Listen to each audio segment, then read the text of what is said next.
Welcome to the next episode of Your Charisma Coach. It's finally here. And today I'm going to celebrate that by talking about something that's very important: how to develop and boost your self-esteem. Now, the greater your self-esteem, the more you can free yourself up in conversation. Having a high self-esteem really helps us to be confident.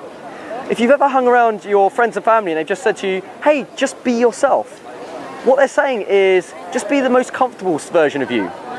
Now, the more comfortable we feel about ourselves, the more we can be ourselves, the more we can relax into a conversation, and it just works very smoothly. The more we can be free and we can be spontaneous. So the greater our self-esteem, the higher our confidence.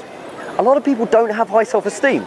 They have a low self-esteem which they protect with a sense of pride.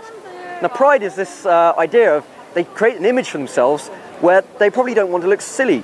So they might not say a joke in case everyone laughs at them, or they don't want to do anything that looks foolish. It's taken me a long time, but I've realized that you don't have to be like that. You can lose your pride. And the way to lose your pride is to boost your self-esteem up. So I'm going to share with you some very practical ways to build your self-esteem quickly. And we're going to look at those today. So thanks for joining me, and let's kick this off. Do things that scare you. When you confront fear, you really find out about yourself as a person. It gives you a kind of a reference to think like, well, I faced fear and I got through it and it was all right. Now, one thing I really want to stress is all fear exists in the future. Fear doesn't exist right now in the present. So for example, if I set you on fire, you're on fire, you deal with it. There's no need to be scared because you're dealing with, I better get these flames out a bit quick. The moment you start getting scared again is when you think, now what's going to happen to me? Okay, so all fear exists in the future. So find something that really scares you and go and do it. Now, something that would really scare me is, I don't know, like look at this environment. If you just take a look around this environment, it's a very public place. There's loads and loads of people. So embarrassing myself in this public place is something that would scare me.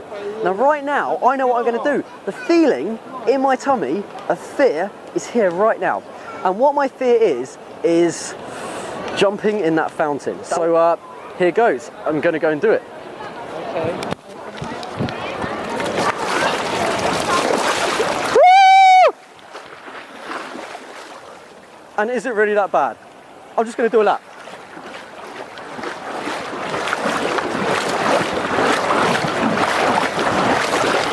Boom! And is it really that bad? Like right now, look, no one really cares. People are just a bit intrigued. Okay? So do things that scare you. For me, it's jumping in a fountain, and it wasn't that bad. Find something that scares you and go and do it. Goals in your life and aim to hit them. Now, one of my goals has been for ages to bench press 100 kilograms.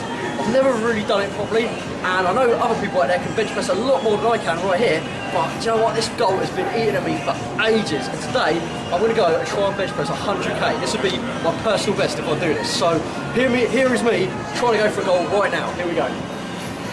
Right, 100k.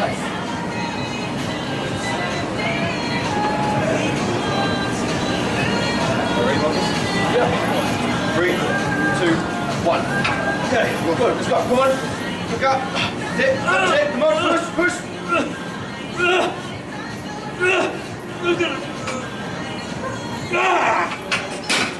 Yes! Done it! Another thing I like to do is play. It's to go out and do things that amuse me. I often sort of look for situations that make me smile, that I just do crazy things that just make me laugh. Now, that might be playing a practical joke on somebody, or it might be just doing something where I'm in on the joke and no one else is. As long as it makes me smile, that's the most important thing. So earlier on, I spotted somebody handing out flyers as they do. And I thought, okay, instead of just taking a flyer like everyone else, I'll just do something crazy because it'll make me laugh. Let's see what happened.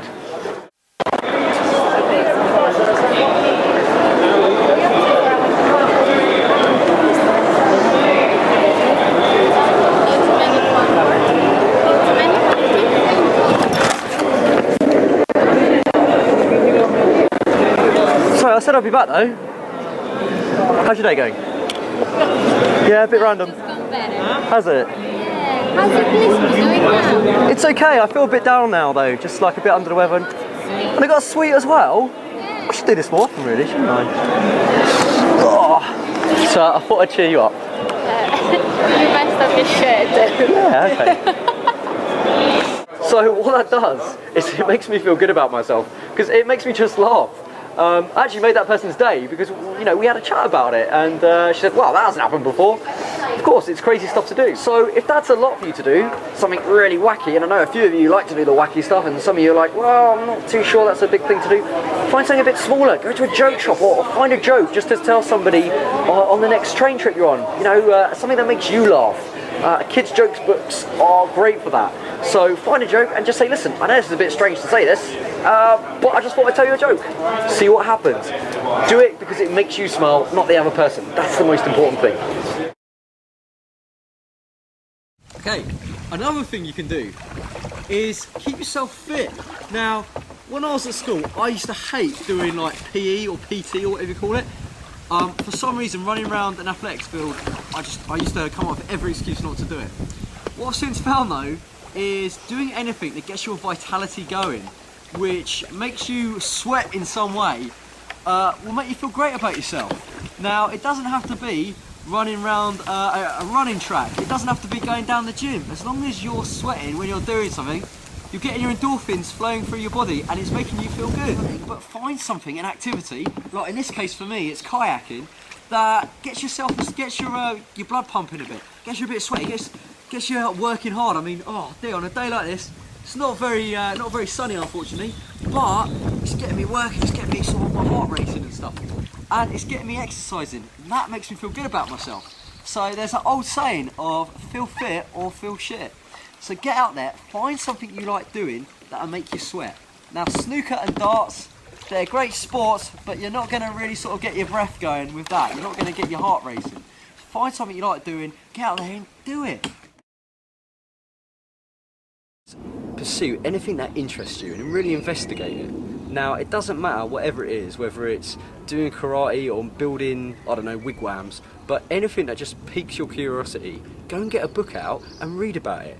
Now, the reason you want to do this is when you're sat on a tube or you're driving to work or something and you've got no one to talk to, we tend to sort of listen to what our minds are talking about. We sort of have a little conversation with ourselves sometimes. If you're a skit, you probably do it quite a lot. But the point I'm trying to get at is you don't want to be thinking of just like boring thoughts. You want to sort of let your mind absorb things you're interested in. So my mind sort of mulls over the stuff I'm reading about. Now, if you're really interested in making, I don't know, becoming a millionaire in a year or something, your thoughts will sort of fall on those subjects when you're not thinking about anything else. So it just keeps you feeling good about yourself. You're thinking about things that interest you. Now, I was really interested for some bizarre reason to build a pond, right? So I went and got this book out and like started reading it, and it was all lovely pictures and sort of things of like how to build ponds and stuff. There's no pictures in there, but oh look, there's some. And yeah, I went out and did it, and I went and built this pond, and I've got no idea like why I built it. I just thought, yeah, I'll just do that because it just seems a bit more fun. It just take my time. And so when I'm sort of dawdling along, I think, oh yeah, I'll put some plants in my pond today or something like that. So pursue anything and read about subjects that interest you. It doesn't matter what they are. If they're really bizarre, if they're like, I don't know, about space stations or flying monkeys or whatever, read about that subject because it interests you, and your spare time will be thinking about that. Today we've looked at 5 ways to build your self-esteem. They're listed here. Hopefully I've given you some ideas that you can put into practice to make some positive changes to your life. I'd recommend that each week you pick a challenge that falls under one of those 5 headings and see it through. For example, if you decide to nurture your wisdom, aim to read a new book in the coming week. But don't worry about trying everything at once. I think that it's more effective to make a little change to your life by trying to include one of these steps each week, rather than trying to incorporate all these new behaviours in one go. All these steps add to your personal repertoire of habits, and once you build up a little experience in doing them here and there, you'll find that you'll end up doing more than one a week anyway. So, in the next 5 weeks, I want you to aim just to do one a week until you can cross off each single one in this list.